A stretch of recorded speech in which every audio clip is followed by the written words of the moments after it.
السلام عليكم. mar labaad iyo mar saddexaad kusoo dhawaada. Weli waxaan dhexbarta ugu jirnaa course-keeni ahaa communication skills. Today waxaan qaadan doonaa section 3 ama module 3 ayaan qaadan doonaa. Waxaan uga hadli doonaa cashar loo yaqaano recruitment letters. Waraaqaha dhammaan looga baahan yahay shaqaaleysiinta.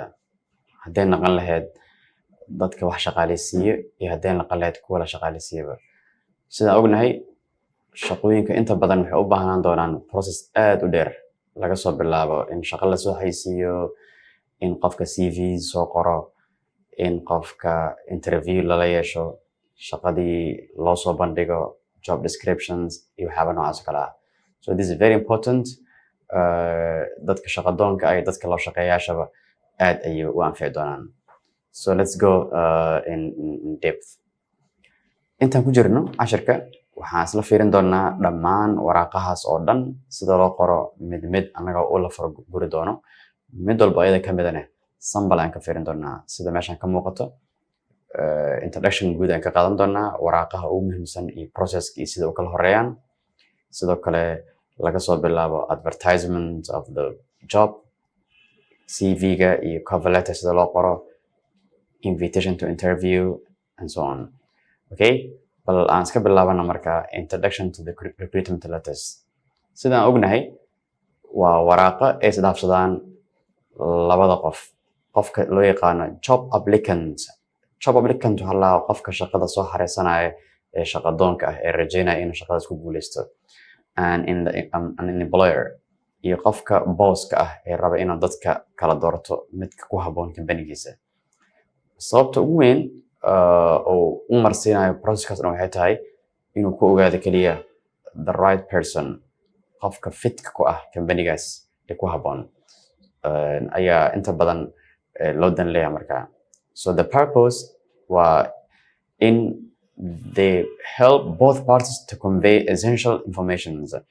Qofkan bosska wuxuu ka dhex raadsanayaa qofka ugu muhiimsan, qofka applicantsina wuxuu muujinayaa inuu yahay the right person of this position, inuu yahay qofka ugu habboon aysan jirin qof ka mudan ayuu rabaa inuu soo bandhigo marka si waxyaabahaas dhan la isugu muujiyo waa in qof kasta kusoo bandhiga marka informationkiisa sida qualificationka uu haysto, shaqada laga rabo sida u eg tahay, inuu ku habboon yahay iyo waxyaaba lamid oo kale.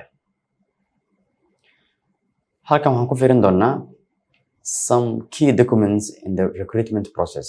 Marka la rabo in wax la shaqaaleysiiyo, documentska la isdhaafsado labada dhinac kuwa ugu muhiimsan aan ku bilaabi doonaa. Annaga u kala qaadi doono laba dhinac.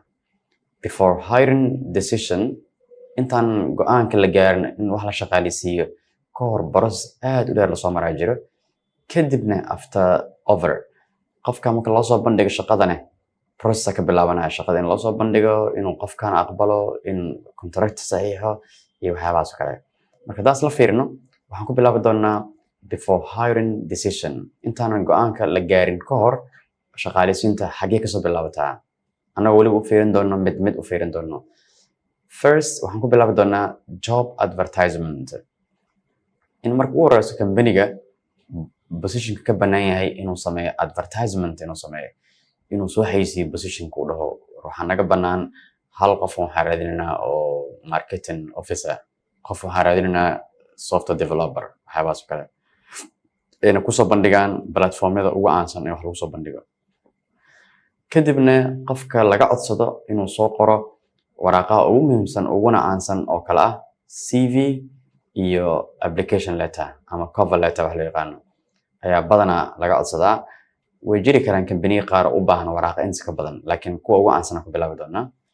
Haddii loo arko qofkaasi inuu yahay qofka ugu mudan ama dhowrka qof ugu mudan, inta badan waxaa loo diraa invitation to interview. In la dhaho fadlan bal aan iska hubino qofka aad tahay waxaa sheeganaysa inay sax yihiin in kale bal noo imaa markaa. Kadibna waxaa meesha ka dhici doono interview processka saxda interviewga halkan oo ka dhici doonaa.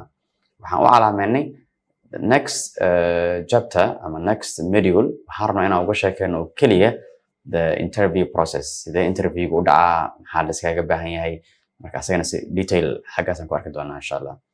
Haddii loo arko qofkaas inuu yahay marka qofka saxsan ee ugu mudan, normally they offer an employment waxay u bandhigi doonaan shaqaaleysiin waxay dhihi doonaan markaan baarnay dadka dhammaan waxaan ogaanay inaad tahay qofka ugu fiican okay halkaas marka waa intaas oo dhan waa intaanan qofka go-aan laga qaadanin ka hor okay go-aana laga qaatay qofkaani waxaan ogaanay inuu yahay qofka ugu fiican then maxaa bilaabanaa markaas in loo soo bandhigo job description la dhaho soo dhawow adigaan ku qaadanay shaqadan ka rabno waa this and this and this lacagtan aan rabno inaan ku siinana waa intaas waqtigaasna waa noo shaqayn doontaa diyaar ma tahay mise ma tihid haddii qofka uu diyaar yahay normal wuxuu qori doonaa letter of acceptance uu qori doonaa haddii uusan diyaar ahaynna badanaa wuxuu sameeyaa letter of declining wuxuu dhihi doonaa sorry aniga lacagtaas markaan fiiriyey iyo waqtigaas ma ii qalanto sorry ayuu dhihi doonaa markaas okay badanaa